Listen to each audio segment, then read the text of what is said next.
I was flying to Miami on a family trip with my son and daughter-in-law, but the flight attendant suddenly whispered, "Pretend you're sick and get off the plane." I thought it was a joke, but she begged, "Please, I beg you." 20 minutes later. Before we continue, please subscribe to the channel and let us know where you are listening in the comments. The afternoon light slanted through my study window, catching dust particles suspended in air that smelled of old paper and lemon furniture polish. I sat at my desk grading history papers I'd kept for 15 years. Nostalgia, maybe, or the stubborn hope that my teaching days still mattered. The house settled around me with its familiar creaks, and I'd almost forgotten I wasn't alone here anymore. Then I heard the front door open downstairs. I looked up, pen hovering over a student's essay about Reconstruction. Christopher and Edith had been living here for 8 months, but they moved through these rooms like ghosts, barely acknowledging my existence. We'd exchanged polite nods in the kitchen, nothing more. Their sudden footsteps on the stairs made my shoulders tense. Edith appeared first in my doorway, Christopher behind her with his hands shoved deep in his pockets. His eyes found the bookshelf, the window, anywhere but my face. "Francis, we need to talk." Edith's voice dripped with artificial sweetness, the kind that precedes bad news or worse requests. I removed my reading glasses slowly, a small defensive gesture I'd perfected over 40 years of dealing with difficult students. "About what?" Christopher shifted his weight. "We've been thinking about family, about how we should spend more time together." "Quality time," Edith added, moving into the room uninvited. She perched on the arm of my reading chair like she owned it. "Before life gets too busy." Before what exactly? I kept my voice level, but my historian's mind was already cataloging inconsistencies. They'd avoided me for months. Why this sudden change? Just, you know how it is. Edith waved her hand dismissively. "Christopher, tell him about Miami." My son finally met my eyes, and what I saw there was desperation poorly masked by forced enthusiasm. "Miami, Dad. Remember when we went when I was 12? Let's recreate those memories. A whole week together, fully paid. Our treat." I set down my pen carefully. "You hated that trip. Said it was boring, wanted to come home early." Christopher's smile faltered. "I was a kid. I see things differently now." The silence stretched. I studied them both. My son, who'd once brought me dandelions and called me his hero, and this woman who'd somehow convinced him that his elderly father was just an obstacle taking up space. Something had shifted between us, but I couldn't pinpoint when exactly. Was it when Christopher lost his job? When their debts started piling up? Or had it been gradual, a slow erosion of respect and love? "When would this trip be?" I asked. "Next week." Edith's response came too quickly. "Everything's arranged, we just need your yes." That evening, Edith insisted on cooking dinner. She never cooked. I sat at the dining room table while she moved around my kitchen with uncomfortable familiarity, opening cabinets, using my dishes. Christopher poured wine with excessive care, his hands trembling slightly when I asked about the trip's timeline. "So this was planned without consulting me?" I accepted the wine glass, watching him over the rim. "We wanted it to be a surprise," Christopher said. "A good surprise." Edith set a plate before me, her movements calculated and precise. She'd worked in medical administration for years, and that clinical efficiency showed in everything she did. "Francis, your life insurance policy is quite substantial. 500,000, right? Very responsible planning on your part." My fork stopped halfway to my mouth. "How do you know the amount?" "Christopher mentioned it once." She sat across from me, cutting her chicken into perfect uniform pieces. "Just conversation." I looked at my son. He was focused intently on his plate, refusing to meet my gaze. The mention of my insurance felt wrong, timed wrong, placed into casual dinner talk where it didn't belong. "I haven't been sleeping well lately," I said, testing them. "My heart feels strange sometimes. Flutter-like." Christopher's eyes lit up for a split second before he caught himself.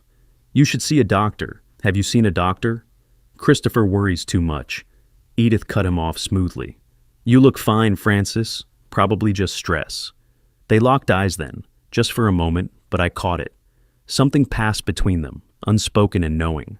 My chest tightened, but not from any heart condition. After dinner, while they retreated to their bedroom downstairs, I found printed flight confirmations on the table, already booked, my ticket already purchased for next Tuesday. They'd been certain I'd agree, so certain they'd made irreversible plans. I sat alone in my study long after midnight, holding an old photograph of Christopher at age 7, gap-toothed and grinning, hugging my neck like I was the safest place in the world. That boy had become this man downstairs, plotting something I couldn't quite name but felt in my bones. 40 years teaching history had taught me one thing. People leave evidence, always. Patterns emerge. Motivations become clear when you step back and observe the whole picture, not just isolated incidents. The sudden generosity, the insurance comment, those synchronized glances, the pre-purchased tickets. Morning came with pale light and the decision I'd already made in darkness. I would go to Miami. I would watch them carefully. I would gather evidence the way I'd taught my students to examine primary sources, with skepticism and attention to detail. Christopher knocked on my door at 7, his smile too bright for the early hour. "So, Dad, Miami, what do you say?" "I'll go," I told him, watching his face. Relief flooded his features, followed by something else I couldn't quite identify. Satisfaction, anticipation. "Great, that's wonderful." He gripped the doorframe. "You won't regret it." Edith appeared behind him, her nod almost imperceptible. They'd won this round, or thought they had. I spent that morning packing my suitcase with methodical care. Underwear, shirts, my medication bottles. I paused over those bottles, reading the labels as Edith's words echoed in my mind. Something about health, about my appearance, about not worrying. My hands moved almost on their own, placing the medications in my carry-on instead of the checked luggage. A small act of caution, nothing more. But my training had taught me that survival often depended on small acts, minor precautions that seem paranoid until they saved your life. The suitcase closed with a decisive click. Miami awaited. And whatever they had planned, I'd be ready. Christopher's car smelled of stale coffee and synthetic air freshener. I sat in the passenger seat with my suitcase balanced on my lap, because he'd claimed the trunk was too full, though I'd seen it was nearly empty when he'd opened it. The weight pressed against my thighs as we merged onto the highway toward Orlando International Airport. Neither of them spoke. Christopher gripped the steering wheel so tightly his knuckles had gone pale.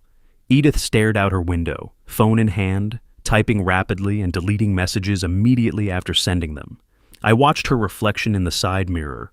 Her face held that clinical blankness I'd come to recognize as her thinking expression, calculating variables and probabilities. "Excited about Miami, Dad?" Christopher's voice cracked slightly on the last word. "Should I be?" He missed the implication entirely. Of course, family time, beaches, relaxation. Right. The silence resumed, heavier now. I watched familiar Orlando streets slide past. The strip mall where I'd bought Christopher his first bicycle, the library where I'd spent countless Saturdays, the high school where I'd shaped young minds for 3 decades. Each block increased the pressure in my chest, the sense that I was being carried towards something irreversible. The airport appeared ahead, all concrete and glass and controlled chaos. Christopher parked in short term, another oddity. We'd be gone a week, yet he chose the most expensive option. Small details, but they accumulated like evidence in a case I was building against my own family. Security checkpoint arrived too quickly. Edith insisted I go through first, her hand firm on my shoulder, guiding me forward. I placed my carry-on on the conveyor belt, watching her watch the screen as my belongings passed through. She leaned forward slightly, checking something, then relaxed when the bag emerged on the other side. "See? Easy," she said, but her relief seemed disproportionate to the simple act of airport security. At the gate, Christopher and Edith boarded immediately with Zone 1, while my ticket relegated me to Zone 3. They disappeared down the jetway without looking back, leaving me standing among strangers, my suitcase handle digging into my palm. When my zone was finally called, I walked slowly, aware of the finality of each step. The jetway stretched ahead, that peculiar liminal space between solid ground and metal tubes suspended in nothing. The aircraft door yawned open, recycled air washing over me, carrying that distinct airplane smell of cleaning chemicals and thousands of previous passengers. I stepped inside, searching for my seat number, when a flight attendant approached. Her name tag read Mildred, and her face held professional pleasantness until she leaned close, pretending to check my boarding pass. Pretend you're feeling ill and leave this aircraft." The words came out as an urgent whisper, her breath warm against my ear. I froze, hand tightening on my carry-on. "Excuse me? I don't understand." But she'd already moved away, tending to overhead bins and smiling at other passengers. I stood in the aisle, confused, looking between her retreating form and Christopher and Edith in their seats 3 rows ahead. They hadn't noticed the exchange, too focused on their phones. Was this a joke? Some bizarre safety protocol? I took another step toward my row when Mildred returned, her professional mask cracking. Her hands trembled as she touched my elbow. "Sir, I'm begging you. You need to get off this plane, now." I looked into her eyes then and saw genuine terror. Not concern, not confusion. Terror. The kind that comes from knowing something specific and horrible. My decades of reading students' faces, of distinguishing truth from lies, kicked in. This woman was serious. "You're serious," I said quietly. "I've never been more serious in my life." Her fingers dug into my sleeve. "Please, trust me." "Dad, everything okay?" Christopher's voice carried down the aisle, sharp with something that wasn't quite concern. I made the decision in a heartbeat, operating on pure instinct. My hand moved to my chest, fingers splaying over my shirt. My chest. The words came out strangled, convincing because the fear was real, even if the symptom was manufactured. I stumbled, dropping to one knee in the narrow aisle. The performance came naturally, aided by the genuine terror coursing through my veins. Immediate reaction. Flight crew surrounded me, voices overlapping in professional crisis mode. "Sir, can you breathe? Sir, stay with us." Hands under my arms, lifting, supporting.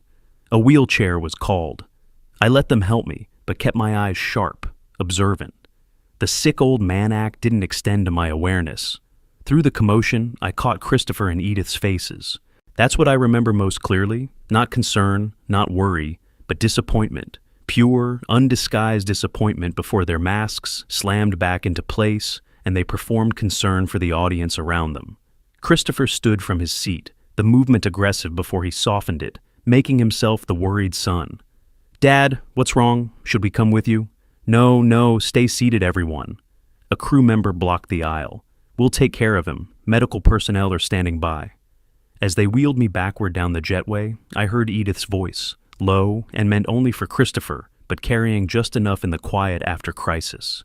"This ruins everything." Christopher's hissed response, "Not here, not now." The wheelchair carried me back through the jetway, back into the terminal, back to solid ground. My phone buzzed in my pocket as they settled me in the medical area.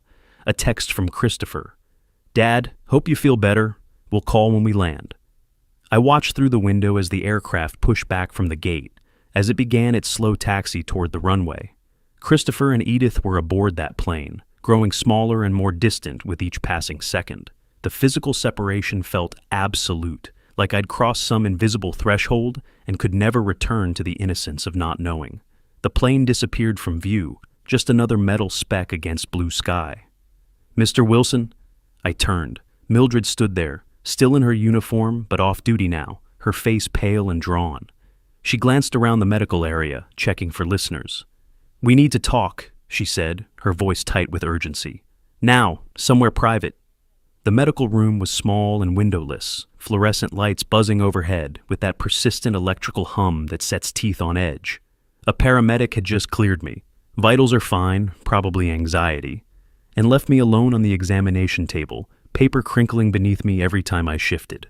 Through the narrow window in the door, I could see the tail of my flight disappearing into clouds, carrying my son and daughter-in-law toward Miami, while I sat here in this sterile room, heart pounding for reasons that had nothing to do with medical issues. My phone buzzed. Christopher's third text. "Dad, please respond. We're worried sick." I powered it off. The door opened. Mildred entered, still in her uniform, but her professional composure had cracked like old porcelain. She closed the door firmly, checked the hallway through the window once, then turned to face me. Her hands shook. "I need to show you something." Her voice trembled. "What I'm about to do could cost me my job, but I can't let this happen." I straightened on the table, paper rustling. "Show me." She pulled out her phone with fingers that couldn't quite stay steady, unlocked it, navigated to her video library. I recorded part of her phone call, in the restroom, before boarding. She paused, meeting my eyes. Your daughter-in-law's call. The phone screen showed a bathroom stall, mostly ceiling tiles and fluorescent lighting. The audio was muffled, but voices carried through the echo of tile and porcelain. Edith's voice unmistakable in its clinical precision. The pills will dissolve quickly in his drink. He won't taste anything. A pause. Altitude makes heart attacks more plausible. Emergency at 30,000 feet. Medical response limited. Investigation harder. Another pause, then. 500,000. Christopher's nervous but committed. She laughed. Actually laughed. I watched the video once, twice, 3 times. Each viewing revealed new layers of horror. My daughter-in-law discussing my death like a business transaction, weighing logistics and timing, calculating profit margins on my life. Who was she talking to? My voice came out steady, surprisingly so. I don't know. Mildred lowered the phone. But she mentioned the plan being in motion and Christopher being on board. Those were her exact words. I looked at her directly. Why did you do this? Risk your career for a stranger? Something flickered across her face. Old pain, barely healed wounds. My father, 3 years ago. His nephew convinced him to change his will. Then he fell downstairs. They ruled it an accident. Her jaw tightened. I couldn't prove anything. The regret has eaten at me ever since. When I heard that conversation, heard her plotting, I couldn't stay silent again. I'm sorry about your father. Don't be sorry. Her voice hardened. Stop them. I took her contact information in my small notebook, the one I always carried out of teacher habit, precise, careful letters. Even in crisis, documentation instinct prevailed. We exchanged phone numbers. She promised to preserve the recording, understood it might become legal evidence. We shook hands. Her grip was firm despite the trembling, and she left to catch her next flight rotation. The taxi ride home took 40 minutes through Orlando suburbs, past strip malls and chain restaurants and residential developments that all looked identical. The driver tried making conversation. Missed your flight? No. I stared out the window. I caught something more important. He fell silent, confused, but sensing I didn't want to elaborate. My house appeared ahead, 2-story colonial with the garden I'd maintained for 30 years. Christopher's car wasn't in the driveway. They were in Miami, wondering why their plan had failed, scrambling to adjust. I paid the driver, walked up the path, unlocked my own front door. The house felt different now, violated. Knowing what had been plotted within these walls, discussed at my own dining table, planned in bedrooms down the hall, I set my carry-on by the stairs and went straight to my study. The filing cabinet held decades of documentation, insurance policies, bank statements, legal papers, property deeds. I spread everything across the dining room table, creating a systematic layout, chronological order, categorized by type, teacher's methodology applied to my own survival. Hours passed. The light outside faded to dusk, then darkness. I put on my reading glasses, examined each document under good lighting, looking for inconsistencies, signs of tampering, evidence of the conspiracy Mildred had exposed. I found it. The life insurance beneficiary form, dated 6 months ago, changing primary beneficiary from my niece in Atlanta to Christopher Wilson. The signature at the bottom attempted to mimic my handwriting, but failed. The capital F in Francis was wrong, too elaborate. I never made that flourish.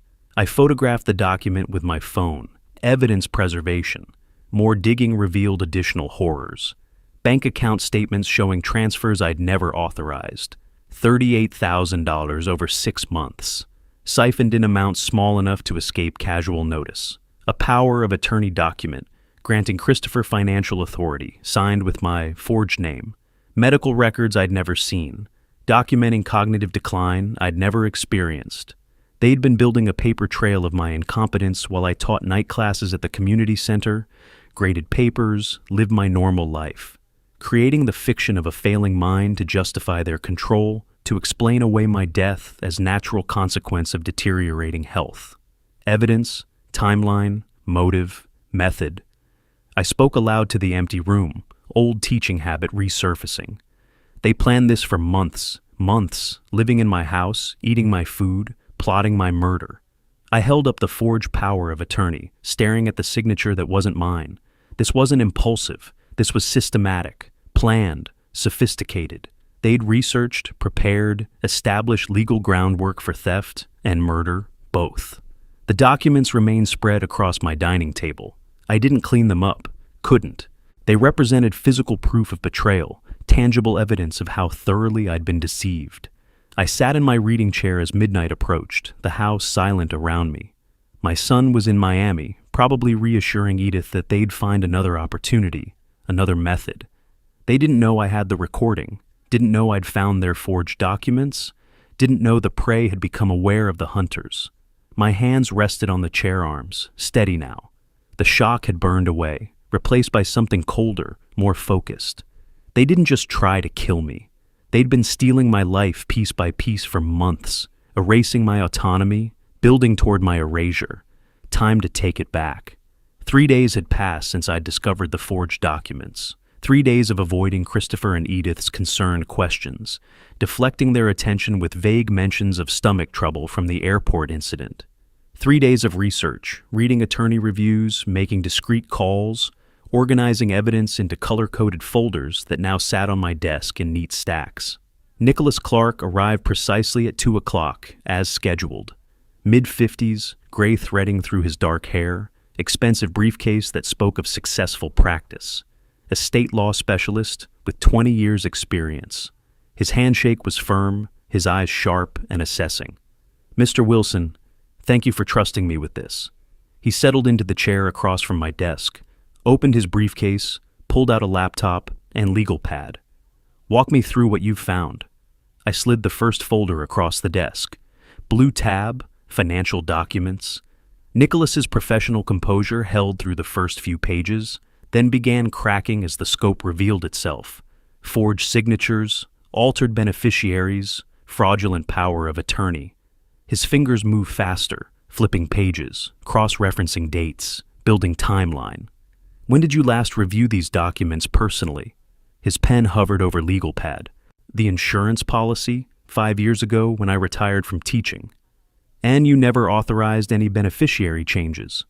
"Never." My voice was steady, firm. "That policy was meant for my niece in Atlanta. She put herself through nursing school. I wanted her to have something." Nicholas made notes, his writing quick and precise. "Your daughter-in-law, Edith Wilson. What's her professional background?" "Medical administrator, Silver Palms Medical Center. Administrative access to patient records, document templates, physician's signature stamps." Understanding dawned in his eyes. "She created your medical history, made you incompetent on paper, while I was teaching night classes at the community center twice a week." I almost smiled at the irony. Lecturing on civil rights history while being declared cognitively declined in fraudulent medical reports. Nicholas opened his laptop, began running forensic accounting software on my bank records. I'd provided account access authorization earlier. Red flags appeared immediately on the screen, highlighted in crimson. Unauthorized transfers, signature discrepancies, pattern matching typical fraud indicators. His expression grew grimmer with each discovery. 38,000 over 6 months, he said quietly. Systematic theft, small amounts initially, then growing bolder. Classic embezzlement pattern. I reached into my desk drawer, pulled out Christopher's laptop. He left this in his room. I know his passwords, set up the computer for him years ago. He never changed them. Nicholas glanced up, something flickering in his expression. Understanding, perhaps, of the ethical line I'd crossed. But he took the laptop, connected an external drive, began data recovery procedures. Within minutes, deleted emails resurrected themselves on the screen. The conspiracy unfolded in digital form. Email chains between Christopher and someone calling himself a medical consultant.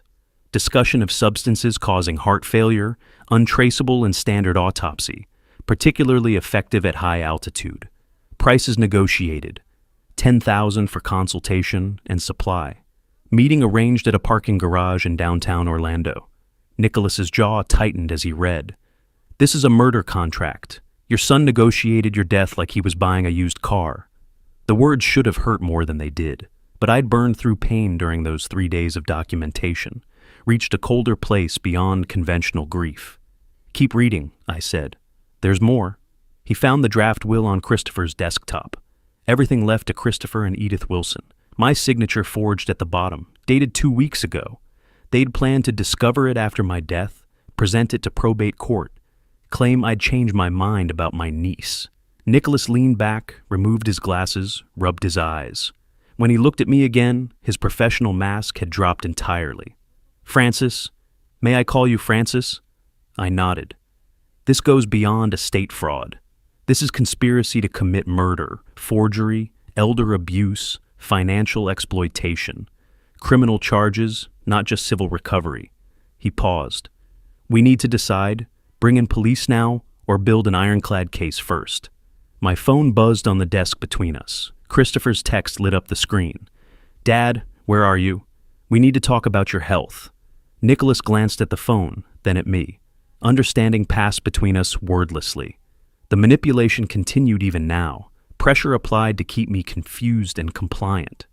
Build the case first, I said. Make it undeniable. Then we strike. He nodded slowly, respect evident in his expression. You've thought about this. I taught strategy through history for 40 years. Sun Tzu, Machiavelli, Napoleon. I learned from the best. I met his eyes. Know your enemy. Choose your battlefield. They're going to realize you know, Nicholas warned. When I file protective orders, block accounts, revoke fraudulent documents, they'll know. Good. My hands rested flat on the desk, steady and calm. Let them panic. Panicked people make mistakes. A slight smile crossed his face. All right then, here's what we do. He spent the next hour outlining strategy, calls to contacts, document examiner for signature analysis, forensic accountant for detailed audit, private investigator for background on the medical consultant. He photographed evidence with high-resolution camera, created digital backups, uploaded everything to encrypted cloud storage. 3 evidence packets, he explained, printing documents and organizing them into folders. 1 for eventual police involvement, 1 for civil proceedings, 1 for you to keep secure off-site. Safe deposit box, not your house. I nodded, absorbing everything. Student mode engaged, learning the machinery of legal warfare. As afternoon faded toward evening, Nicholas gathered his materials, packed his briefcase with methodical care. At my study door, he paused and turned back. Francis, 1 question. When this is over, what do you want? Justice or revenge? I didn't hesitate. I want them to understand what they've done. I want consequences that last. He considered this, then nodded. Don't change anything yet. Act normal. I'll handle protective orders, account freezes through legal channels. Give me 1 week. After he left, I sat in the darkening study, listening to the house settle around me. My phone buzzed again. Christopher. Dad, dinner tonight? We need to talk about your future. I stared at the text, then typed my response. Yes, we need to talk about the future. The double meaning was clear to me, opaque to him. The hunter had become the hunted, though he didn't know it yet. I pressed send. 1 week had passed since Nicholas Clark left my study with his briefcase full of evidence and his timeline for legal strikes. 7 days of performance, of playing the confused old man while executing strategy with the precision I'd once applied to lesson planning. I sat at my breakfast table, coffee growing cold in its mug, watching Christopher and Edith through the kitchen doorway. They'd just returned from work, Christopher's tie loosened, Edith's professional mask firmly in place. Neither of them knew that, while I'd shuffled around the house asking which pills to take and where I'd left my reading glasses, I'd been methodically destroying the foundation of their conspiracy. Dad, Christopher appeared in the doorway. You okay? You've been staring at that coffee for 10 minutes. I blinked slowly, perfecting the vacant look. Have I? I was just thinking about something. What was I thinking about? I shook my head, confused. It's gone now. The glance they exchanged was triumphant. I watched it happen, watched them see what they wanted to see. Deterioration, decline, the mental incompetence their forged documents claimed. What they didn't see was the security camera above the refrigerator recording every micro-expression, every satisfied smirk. The cameras had been installed 3 days ago, 12 of them throughout the house. I'd called a legitimate security company, explained I'd been forgetting to lock doors and worried about break-ins. Christopher and Edith had approved enthusiastically. "For your safety, Dad," Christopher had said. "That's really smart thinking." They hadn't examined the specifications closely, hadn't realized the cameras recorded audio, hadn't understood that every private conversation, every whispered plan, every moment they thought themselves alone was being captured and uploaded to cloud storage that only I could access. The technician had been thorough. 24/7 recording, sir. Complete coverage. Even sound. Even sound? I'd repeated, playing up the elderly confusion. "Audio on all cameras, yes, sir. Crystal clear." Christopher had interjected then, concern crossing his face. "Dad, isn't that expensive?" "My safety is worth it." I'd waved dismissively. "I've been so forgetful lately. Can't be too careful." That night, I'd added my own enhancement, a small audio recorder tucked into the heating vent above the dining room, the same spot where I'd once caught students cheating during exams, placing a microphone to record their whispered answers. Old teacher trick, new application. The recorder had paid dividends immediately. Christopher and Edith had their most candid conversations late at night in that room, believing themselves private. I'd listened through my headphones, documenting everything. "The plane was supposed to work," Edith had hissed 2 nights ago, frustration cutting through her usual control. "Now we're back to square one." "You said the pills were undetectable," Christopher had shot back. I said a lot of things. Now we need plan B, the incompetency route." "What if he resists?" "He won't. Look at him lately. He's already halfway there." I'd recorded it all, my face expressionless in the darkness of my room above them. Evidence accumulating, digital, and damning. But the most dangerous work happened in the deep hours when Christopher slept. His laptop lived on his desk, often left open or barely closed. I'd learned enough from teaching digital literacy classes to navigate file systems, copy drives, recover deleted data. The external hard drive I'd purchased stayed hidden in my study, filling with evidence each night I dared to enter his room. The close call had come 2 nights ago. Progress bar at 88%, my fingers hovering over the disconnect button when I'd heard footsteps in the hallway. I'd yanked the drive free, pocketed it, slipped through the bathroom that connected Christopher's room to the main hallway. My heart had hammered against my ribs, but my hands had remained steady. Decades of maintaining composure in front of challenging students had trained me well. Nicholas and I had met that afternoon in his office, reviewing the copied files, email chains about obtaining substances, browser history researching untraceable poisons, spreadsheet calculations of my net worth, insurance payouts, asset liquidation timelines. Premeditation, Nicholas had said, his voice flat with professional assessment. Not impulsive acts, systematic planning over months. "Good," I'd replied. "I want them to understand this isn't simple fraud. This is attempted murder." The legal machinery had already begun moving. Nicholas had filed protective orders, account freezes, power of attorney revocations, all with carefully delayed notification dates. Christopher and Edith wouldn't discover the blocks until they next attempted transfers.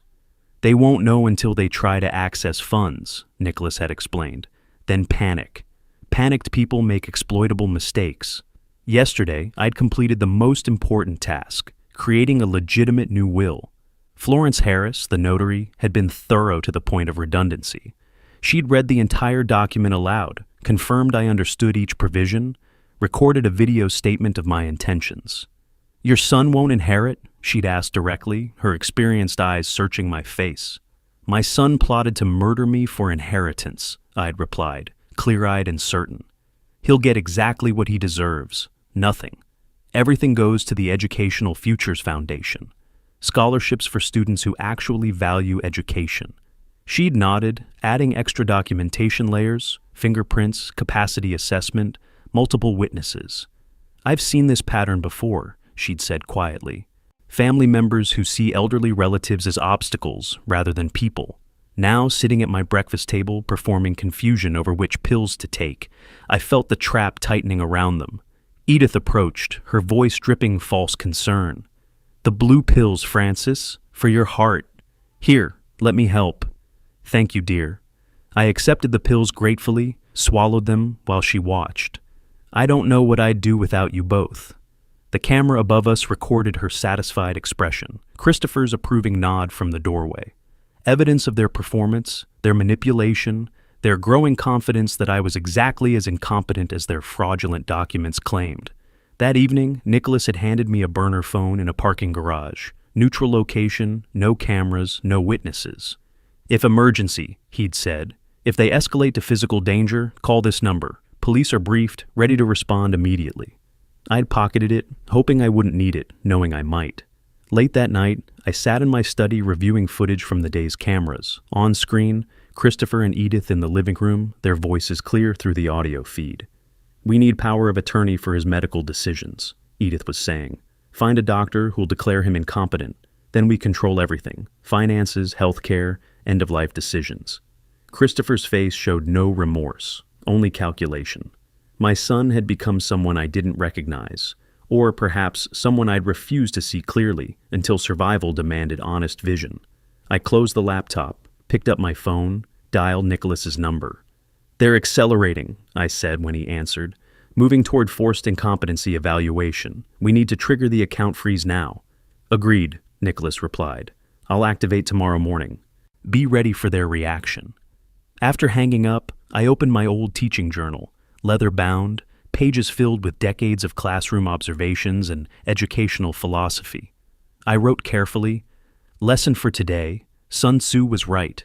The supreme art of war is to subdue the enemy without fighting, but sometimes you must let them destroy themselves. Tomorrow, they discover what happens when you underestimate the teacher." I closed the journal and went to bed, sleeping soundly for the first time in weeks. Morning arrived with pale sunlight and the sound of Christopher's computer chiming upstairs. Incoming email. I sat at the breakfast table, newspaper spread before me like a prop, listening intently to the house, sounds I'd learned over 40 years of living here. Footsteps, rapid. Christopher's voice, sharp with alarm. "Edith, get up here, now!" I sipped my coffee slowly, counting to 60 in my head. Teacher habit. Wait before reacting. Let the situation develop. Upstairs, urgent voices overlapped, words indistinct but tone unmistakable. Panic. At 60, I called up the stairs. "Everything all right?" Silence, then Christopher's forced calm. "Fine, Dad. Just work stuff." The lie was obvious to everyone. I returned to my newspaper, not reading, just waiting. Throughout the morning, Christopher attempted to access accounts from his home computer. I observed from the hallway, unnoticed. Phone camera recording as error messages multiplied on his screen. Access denied, account locked. Please visit branch in person. His fingers trembled on the keyboard, trying different passwords, different access routes. Each attempt failed. Edith watched over his shoulder, her jaw tight. "Call the bank." He did. I heard his side of the conversation, increasingly desperate explanations about power of attorney, account management agreements, legal authorization. The bank's response must have been unequivocal because Christopher's face went ashen. "They say the account holder must appear in person," he said flatly. "All third-party authorizations suspended pending fraud investigation." For lunch, I made sandwiches, unusual behavior that neither commented on, too absorbed in their crisis. They ate mechanically, phones out, texting people I couldn't identify. Lawyers, probably. Or the mysterious medical consultant from the email chains I'd copied. Dinner, I decided, required something special. I spent the afternoon in the kitchen preparing pot roast the way I'd learned decades ago. Muscle memory from years of cooking for myself after retirement, from the life I'd built that they intended to erase for profit. When they arrived home that evening, I heard them whispering urgently in the hallway before entering. I called them to the table, served food with practiced ease. The domesticity made the conversation more surreal. "Strange thing happened today," I said conversationally, cutting meat into precise pieces.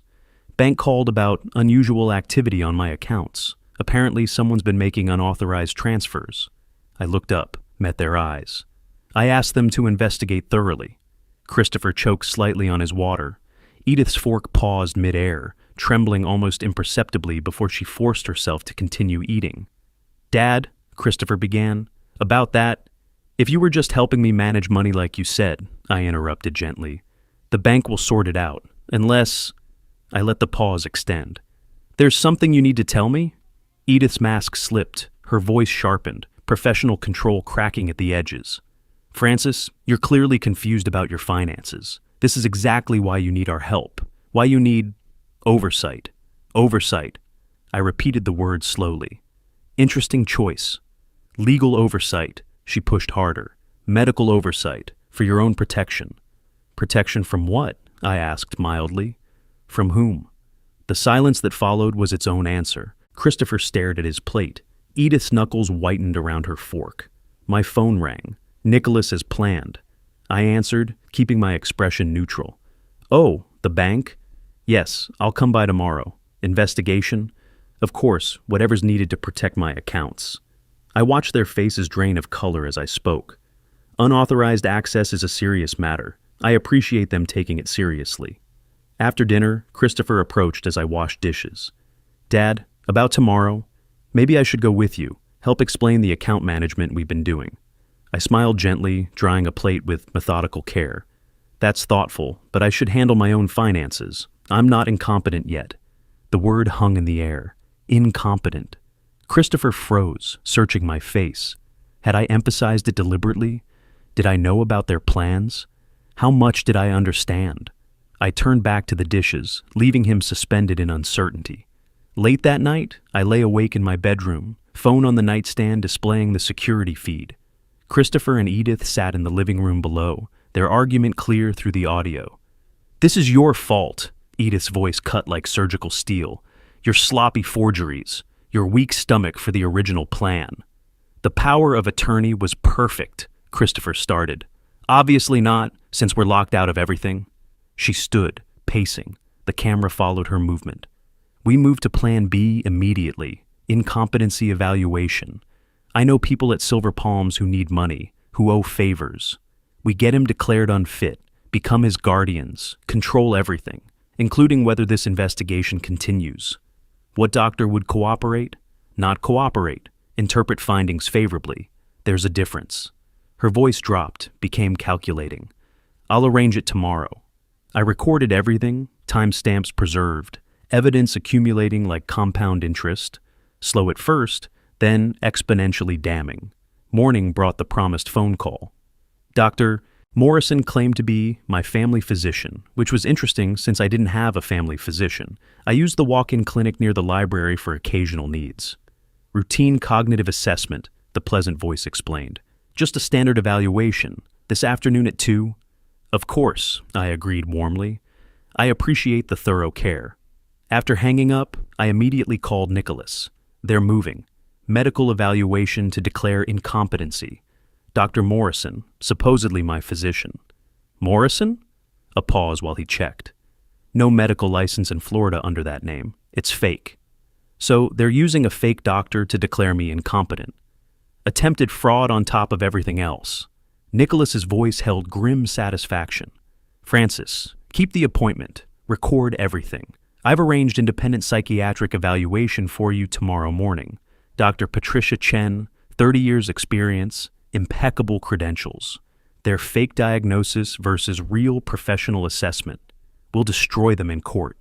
That afternoon, I drove to the address provided, shared medical building, multiple practices. I checked the directory in the lobby. No Dr. Morrison listed.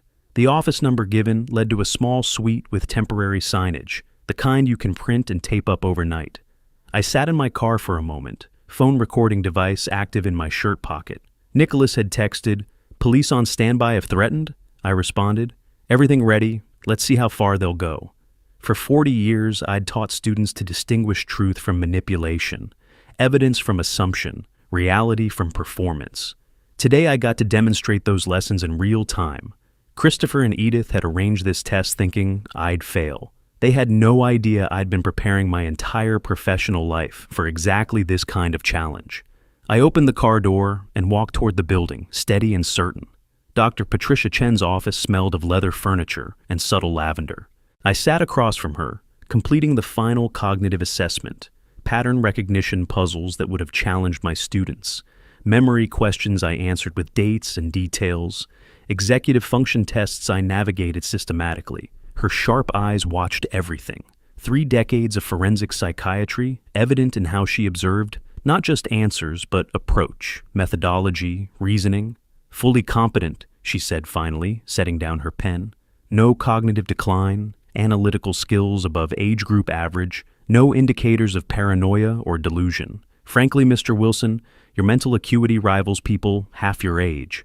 I thanked her, accepted the preliminary documentation, and drove home satisfied. The fake Dr. Morrison appointment from yesterday had been exactly what I'd expected.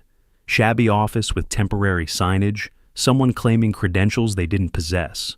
Questions designed to create appearance of incompetency regardless of answers. I'd recorded everything. Now I had the contrast. Fraudulent evaluation versus legitimate professional assessment. But as I pulled into my driveway, satisfaction evaporated. Christopher's car blocked the entrance. My son stood on the porch, envelope in hand. His face set with desperate determination I recognized from students who'd cheated and been caught but were trying one final bluff. He approached my car window before I could exit. His hand shook slightly as he thrust the envelope forward.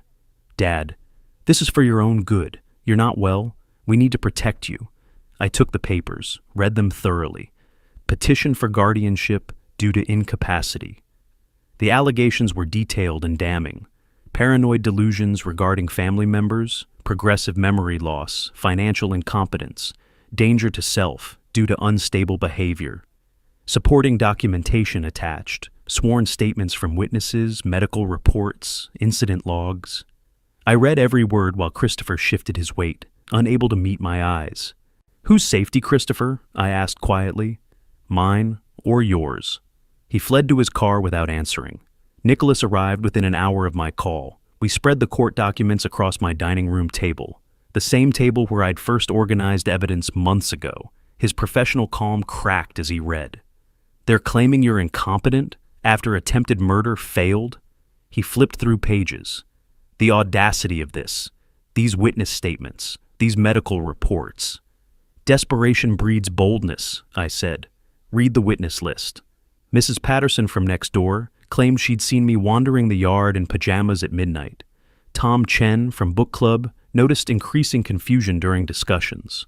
Dr. Sarah Williams from Silver Palms Medical provided detailed psychiatric evaluation showing progressive dementia. "You never met Dr. Williams," Nicholas said. "Never. But her credentials are real. Edith arranged this through her medical connections." I pointed to another statement. "And these neighbors, I need to talk to them." That evening I walked door to door, teaching journal in hand. Most neighbors were embarrassed, ashamed. Mrs. Patterson's voice trembled. "Christopher said it was just to help with your care, that you'd approved it. I didn't realize it was for court." "What exactly did you see, Margaret?" "You, outside at night, by the bushes, in your pajamas." "I was checking security cameras I'd installed. At 11 p.m., not midnight. In shorts and t-shirt, not pajamas." I kept my voice gentle, teacher comforting confused student. "Christopher showed you what he wanted you to see." She broke down crying, promised to recant. 2 other neighbors had similar stories: manipulation, context removed, innocent behavior twisted. But 3 neighbors refused to speak with me. I learned later Christopher had paid them, $500 here, $300 there, small amounts to people struggling financially, enough to buy false testimony. The preliminary hearing came 2 weeks later. I sat beside Nicholas, posture straight, taking organized notes, visible demonstration of competency. Christopher and Edith sat across the aisle with their attorney, expensive suit and calculated confidence. Where had Christopher found money for lawyers like this? More debt, probably, digging deeper holes. Judge Thompson reviewed both sides' filings with evident skepticism. Court-appointed psychiatric evaluation ordered. Dr. Patricia Chen will conduct assessment and report findings. Nicholas and I exchanged subtle glances. She'd already evaluated me, knew I was competent. The trap was working perfectly. After the hearing, Nicholas wanted immediate action. "We file criminal charges now. Everything we have, attempted murder, fraud, forgery, we can end this." I shook my head. "If we file now, they'll know we have everything. They'll lawyer up completely, maybe flee. I want them to keep digging. Let them think they're winning." "Francis, that's risky." "I taught for 40 years, James. Students reveal most when they think they're succeeding. Right now, Christopher and Edith believe their guardianship petition might work. Let them invest more in that belief. Let them commit more crimes trying to support it. Then we bury them completely. He objected.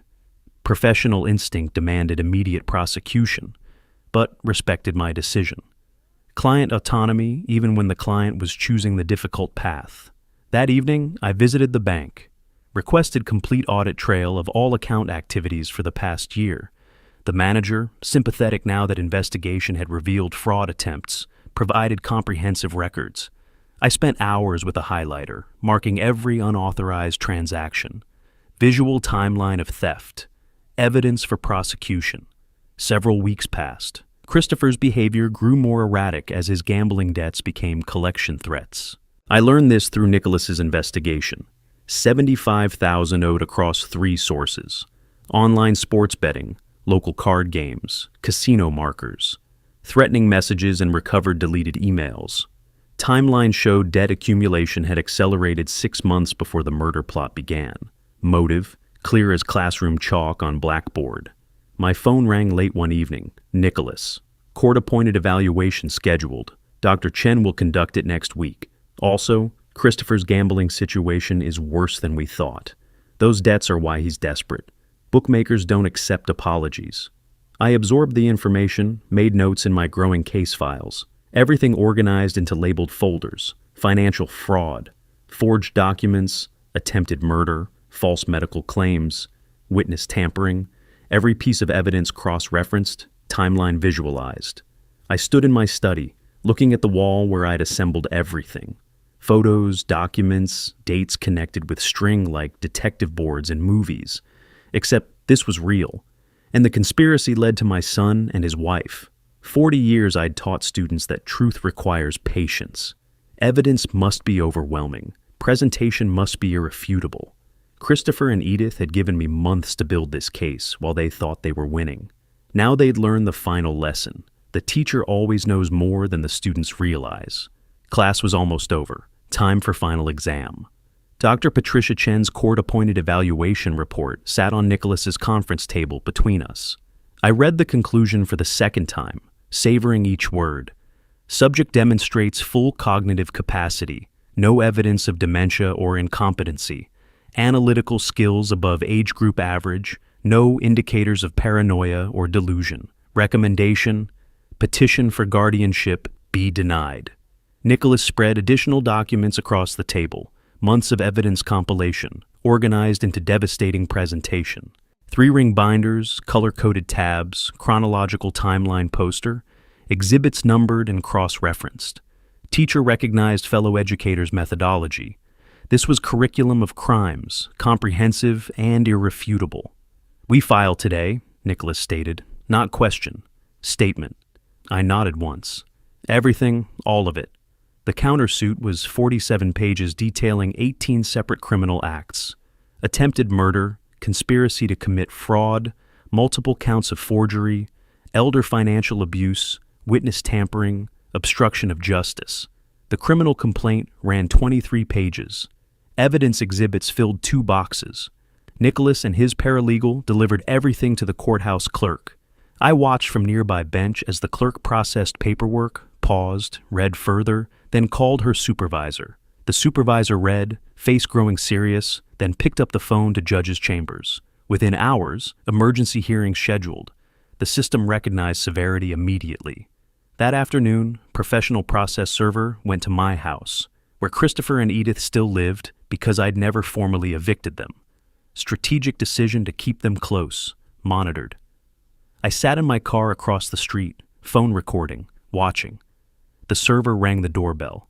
Edith answered. He handed her the envelope, identified himself officially.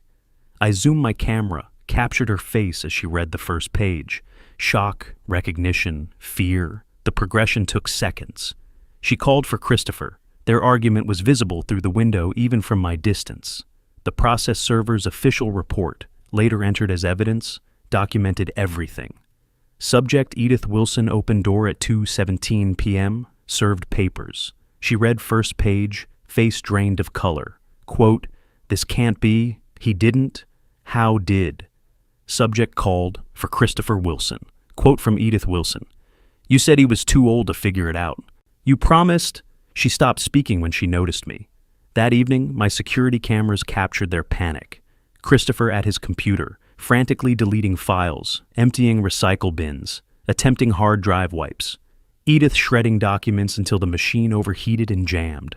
She kicked it, then continued tearing papers manually. Nicholas had remote access to the camera feeds. I'd granted him viewing rights weeks ago. He called me, grim satisfaction in his voice.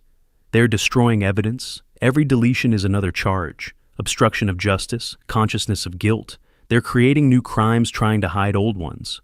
Are you documenting everything? I asked. Every frame, time-stamped, backed up to encrypted servers. Even if they destroy every physical piece, we have digital archive that's untouchable.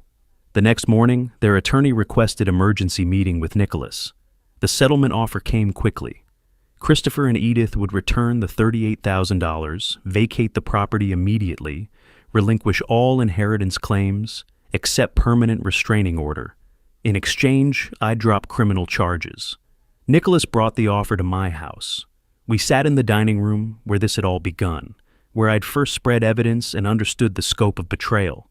I read the settlement terms slowly, then looked at Nicholas. They want to walk away, pay back stolen money, promise to behave, and face no consequences for trying to kill me. That's the offer. I tore the paper in half, then quarters, then smaller pieces. Let them fall onto the table like snow. They tried to murder me, James. Not steal from me, murder me. Edith researched undetectable poisons. Christopher negotiated my death price. They planned it for months while living in my house, eating my food, pretending concern. Trial is unpredictable. I taught for 40 years. Students who cheated, who lied, who thought they were clever, they never learned from easy forgiveness. Only consequences taught real lessons. I met his eyes. Christopher and Edith need that lesson. Schedule trial, public trial. I want jury verdict. I want public record. I want justice, not convenience. Nicholas collected the torn pieces, added them to evidence file, documentation of settlement rejection. Proof I wanted full accountability. Mildred called that evening after learning about the trial. I heard you're using my recording, that you're taking them to court. Your evidence is central, I confirmed. Are you comfortable testifying publicly? Absolutely. Her voice was firm, certain. What they tried to do, my father didn't get justice. Maybe through your case, his memory gets some. I'll testify. I'll tell everything I heard. Thank you. You saved my life. Now help me save others from them. Over the following days, Christopher's world unraveled visibly. His gambling debts became public as bookmakers filed their own claims. Collection agencies called constantly. I heard the phones through the walls, through the house I knew intimately. Edith and Christopher's arguments grew more vicious, blame shifting constantly. The prosecutor's office assigned the case to their senior team. Nicholas relayed their assessment. One of the clearest elder abuse cases they had seen. Evidence overwhelming, conviction highly probable. Trial date set for late August.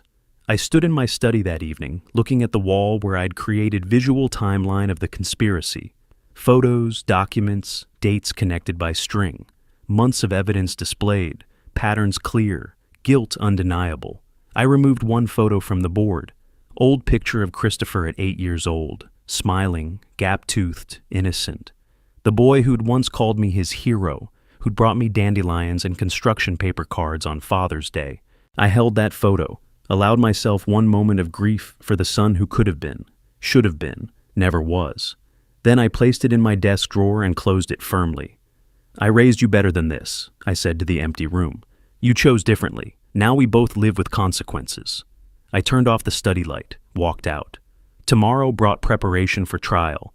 Tonight, I allowed myself to mourn the relationship that had died long before the murder plot began. The boy in that photo was gone. The man who tried to kill me would face justice. 3 weeks had passed since I rejected their settlement offer.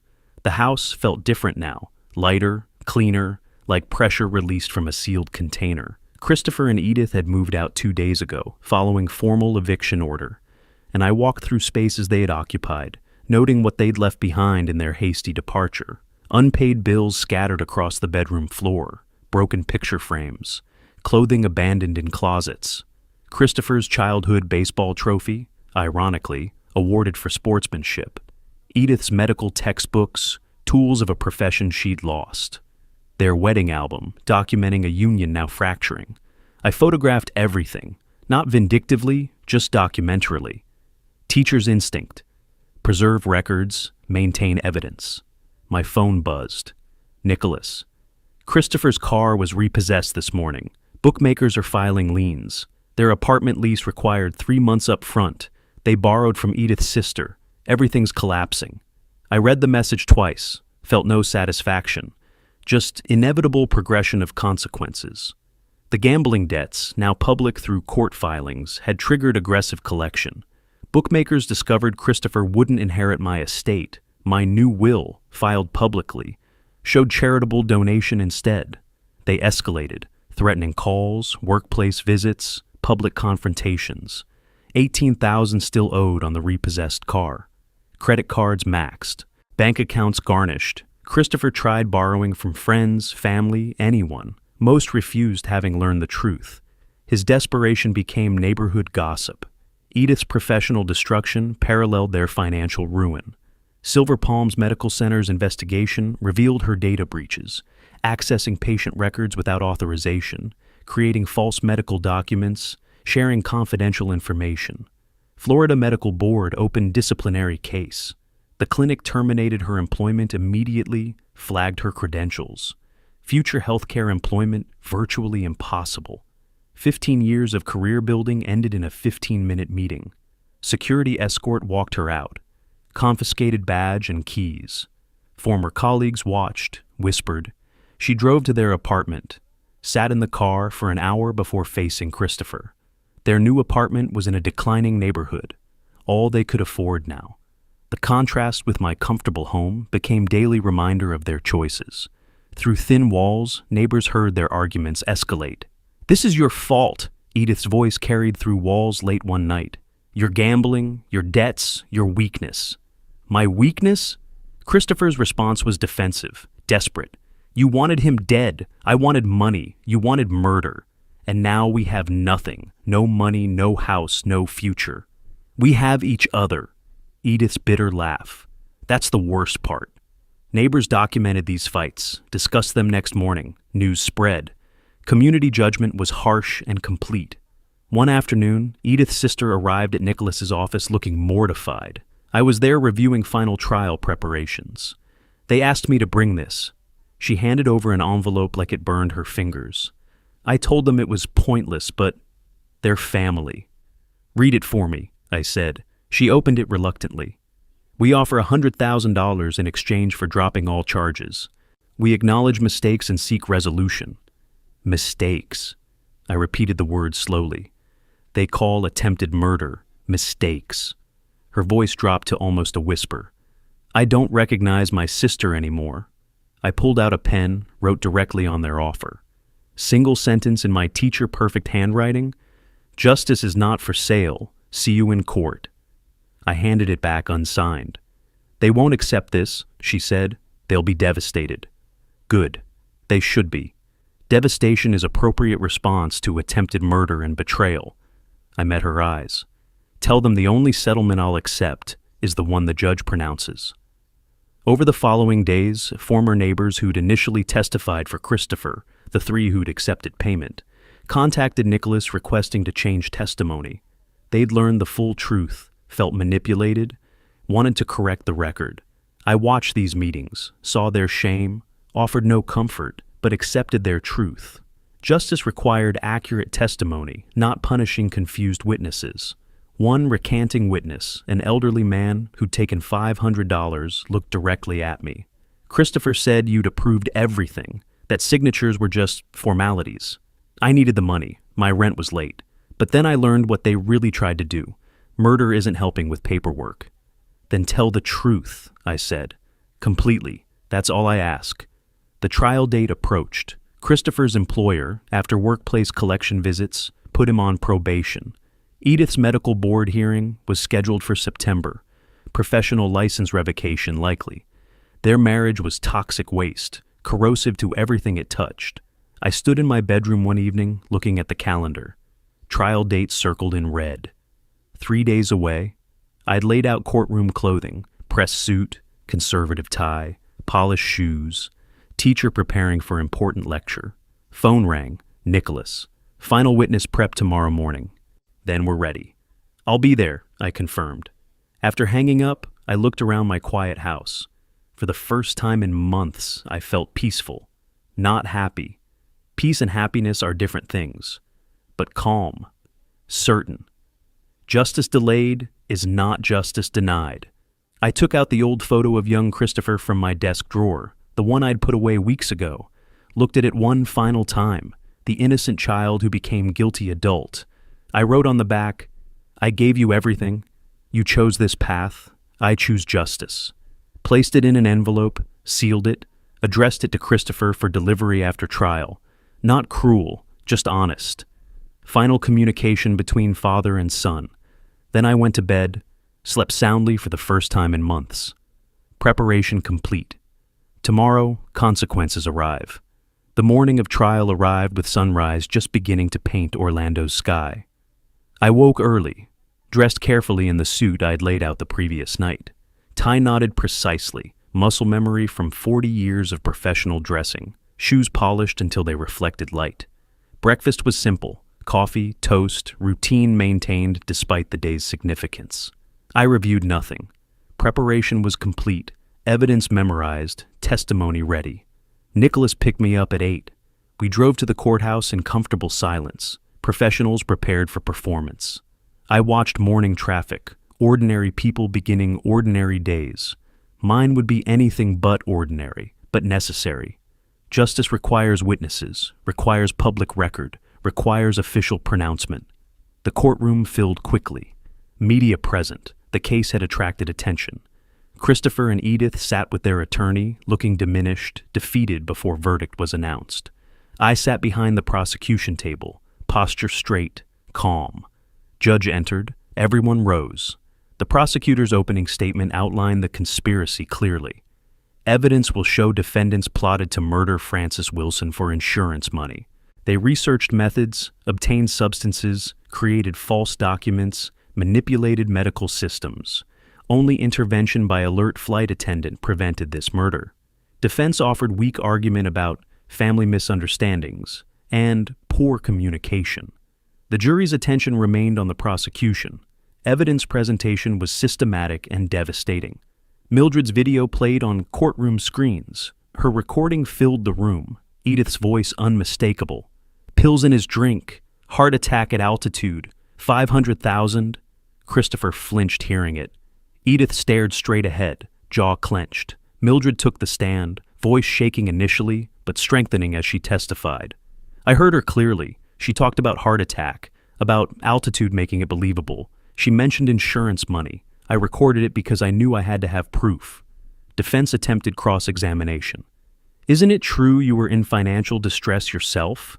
Mildred's response was firm. "I didn't misinterpret murder. My financial situation is exactly why I understand desperation. But I didn't let it make me a killer." Forensic document examiner confirmed signature forgeries.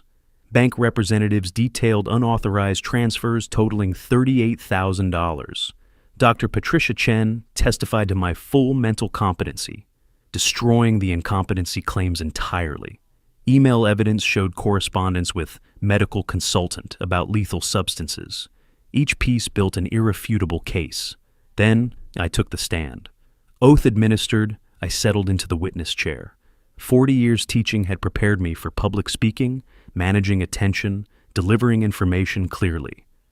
"When did you first suspect something was wrong?" the prosecutor asked. The invitation to Miami was unusual, their sudden attention after months of distance. Small things that pattern recognition tells you matter. What did you do? What I taught students for 40 years: gather evidence, document everything, verify sources, build comprehensive case before drawing conclusions. I applied academic rigor to my own survival. Defense attorney's cross-examination was brief, ineffective. My credibility was unshakable, facts verified by overwhelming evidence. The jury deliberated less than 2 hours. When they returned, the foreman stood. On count 1, conspiracy to commit murder. guilty. Count 2, fraud, guilty. Count 3, forgery, guilty. Down the list. Each guilty hit Christopher and Edith visibly. Edith's composure finally cracked, single tear quickly wiped away. Christopher dropped his head into his hands. Sentencing phase arrived. Judge asked if I wished to make victim impact statement. I stood, faced Christopher and Edith directly. You lived in my house. I provided for you. I trusted you. You responded by plotting my death. I don't hate you. I pity you. You destroyed your lives for money you'll never see. That's justice enough.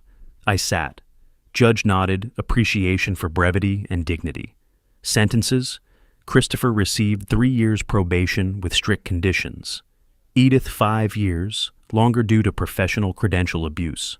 Both ordered to repay $38,000 stolen funds plus $50,000 punitive damages. Permanent restraining order. All inheritance rights permanently revoked. Criminal records permanent. Judge's statement was clear. This case represents calculated, systematic betrayal of familial trust. Your victim's mercy in requesting probation rather than imprisonment is more than you deserve. Court adjourned. Outside on courthouse steps, media waited. I gave brief statement. Justice has been served. I hope this case reminds families that trust is sacred and betrayal carries consequences. I declined further questions, walked toward the parking garage, saw Christopher one final time, exiting through side door, head down, avoiding cameras. Our eyes met briefly. He looked away first.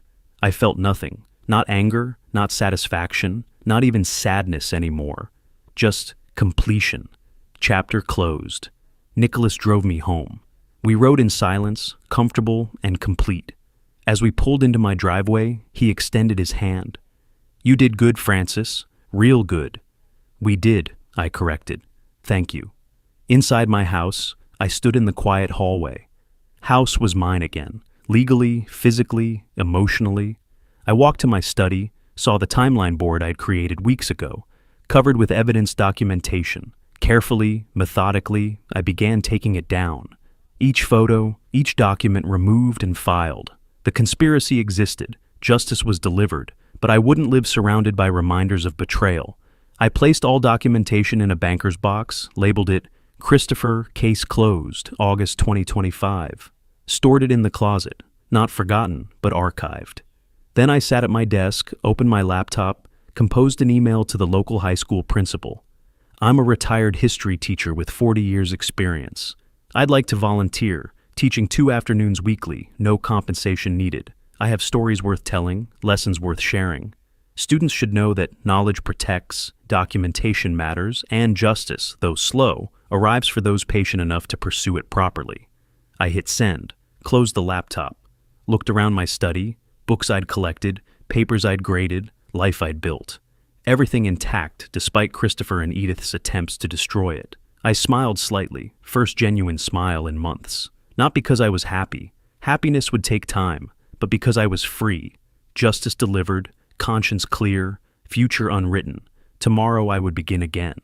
The past was archived where it belonged. Today I was just a teacher with lessons to share and a life to live. That was enough. That was everything. If you like this story, please like this video, subscribe to the channel, and share your impressions of this story in the comments. To listen to the next story, click on the box on the left. Thank you for watching.